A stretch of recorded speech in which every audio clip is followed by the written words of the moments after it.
Renungan pada hari ini diambil dari Injil Matius.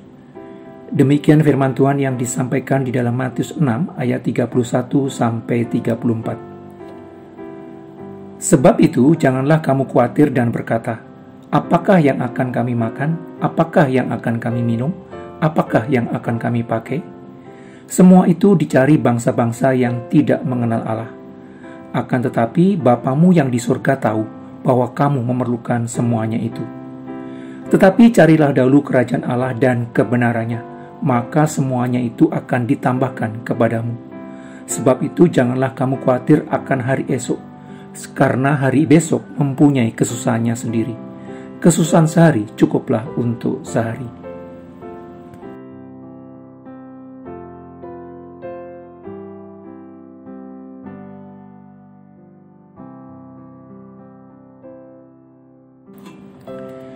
Setiap pola hidup tertentu selalu memiliki tujuan. Tujuan kehidupan berarti hidup manusia akan diarahkan menuju kemana dan untuk mencapai apa. Hidup akan diisi untuk melakukan apa. Untuk mencapai tujuan yang ditetapkan, baik secara sadar atau tidak, akan selalu memiliki prioritas. Prioritas adalah rangkaian tindakan yang harus dilakukan terlebih dulu untuk mencapai tujuan yang telah ditetapkan. Tujuan memberikan arah untuk dijalani, sedangkan prioritas menunjukkan langkah yang perlu didahulukan dan dilakukan untuk mencapai tujuan yang ditetapkan. Prioritas yang dipilih seseorang menggambarkan tujuan yang telah ditetapkan terlebih dulu, baik secara sadar maupun tidak. Umumnya, pola dan rancangan yang dipakai sebagian besar manusia sebagai warga kerajaan dunia ketika membangun kehidupan adalah menyiapkan dan membangun perekonomian semapan mungkin untuk memberikan jaminan keamanan ekonomi dan kenyamanan jasmani di masa depan sambil mempersiapkan diri memasuki kehidupan setelah kematian dengan beribadah rutin sesuai tuntutan umum. Dengan tujuan seperti itu, prioritas kehidupan banyak orang adalah mencari dan mengumpulkan uang sebanyak mungkin supaya bisa tercukupi kebutuhan jasmaninya dalam jangka panjang dan memiliki berbagai barang yang dianggap sebagai simbol kemakmuran. Celakanya, pola dan rancangan hidup yang jamak digunakan oleh orang-orang yang tidak mengenal Allah itu ditiru oleh banyak orang percaya akibat ketidaktahuan dan lemahnya pengajaran. Pola yang menunjukkan prioritas kehidupan tersebut dinilai baik.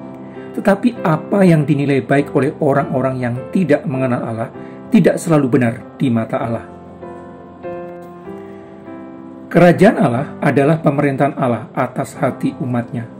Allah menjadi kepala pemerintahan atas warga kerajaannya. Allah menjadi raja atas hidup warganya. Kerajaan Allah bukanlah berupa suatu wilayah tertentu yang terpisah dari kerajaan lainnya di bumi, di mana warganya tinggal dan bekerja. Lokasi kerajaan Allah berada di bumi, di tengah-tengah negara lainnya di bumi. Kerajaan Allah dimulai ketika Yesus Kristus datang ke dunia. Pada saat itulah pemerintahan Allah atas umatnya dimulai. Itu berarti kerajaan Allah telah berlangsung sejak 2000 tahun yang lalu sampai hari ini. Pemerintahan Allah atas umatnya pada saat ini belum sempurna dan akan disempurnakan pada saat kedatangan Yesus Kristus yang kedua kalinya nanti. Kerajaan Allah memiliki pola dan tata cara yang sangat berbeda, bahkan seringkali bertolak belakang dengan kerajaan dunia. Karena mempergunakan pola dan tata cara yang sangat berbeda dari yang sudah biasa diketahui oleh banyak orang, maka pola dan tata cara yang sangat berharga tersebut harus ditemukan. Salah satu pola penting hidup di dalam kerajaan Allah adalah berkaitan dengan menetapkan prioritas di dalam kehidupan, memilih dan menetapkan apa yang harus didahulukan di dalam hidup. Yesus Kristus memerintahkan supaya setiap orang percaya mencari dahulu kerajaan Allah dan kebenarannya. Pencarian kebenaran Allah dilakukan dengan mempelajari perkataan Allah dengan sungguh dan teratur, baik secara pribadi maupun kolektif. Mempelajari perkataan Allah dengan sungguh dan teratur untuk memahami tujuan hidup yang dirancang Allah dan cara mengelola kehidupan yang diberikan Allah. Pencarian kebenaran Allah dengan sungguh dan teratur secara pribadi menunjukkan prioritas yang seharusnya dipilih oleh setiap orang percaya. Belajar mengerti perkataan Allah supaya mengerti kehendak Allah bagi diri mereka secara pribadi. Berusaha untuk mengerti pekerjaan baik apa yang Allah siapkan dan kehendaki untuk dilakukan secara pribadi.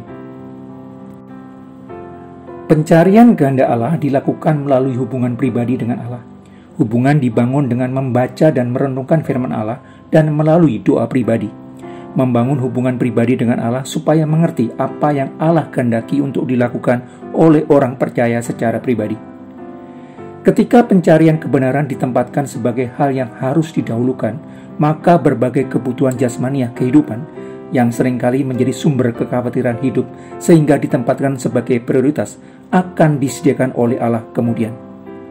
Adalah hal yang tidak mungkin membangun pola hidup seimbang, mencari dan mengejar harta benda bersama dengan mengejar kebenaran Allah. Masing-masing prioritas akan menuntut didahulukan. Setiap orang percaya harus menetapkan tujuan hidupnya. Jika tidak, dunia yang akan menetapkan tujuan hidupnya. Setiap orang percaya harus memilih apa yang akan didahulukannya di dalam hidup. Jika tidak, dunia yang akan menggiringnya memilih apa yang harus didahulukan di dalam hidup. Demikian pula ketika dihadapkan kepada keharusan untuk mengambil keputusan atas suatu hal tertentu, terdapat dua alasan pertentangan yang akan menghasilkan keputusan berbeda. Orang percaya harus menguatkan hati untuk mengambil keputusan yang dilandaskan kepada kebenaran Allah. Berbagai kebutuhan jasmania yang seringkali menjadi penghambat dan menjadi alasan mengambil keputusan tertentu akan diberikan Allah Sang Pemelihara jika mengambil keputusan sesuai kehendaknya. Ketika orang percaya telah menempatkan kebenaran Allah sebagai dasar pengambilan keputusan hidupnya, orang telah masuk ke dalam kerajaan Allah. Ketika masuk ke dalam kerajaan Allah, jiwanya akan tentram. Suatu ketentraman batin berkelanjutan karena telah menata dirinya sesuai dengan kebenaran Allah. Ketentraman batin berkelanjutan karena mengetahui bahwa dirinya aman sebab telah dikelola sesuai dengan rancangan Sang Pencipta kehidupan.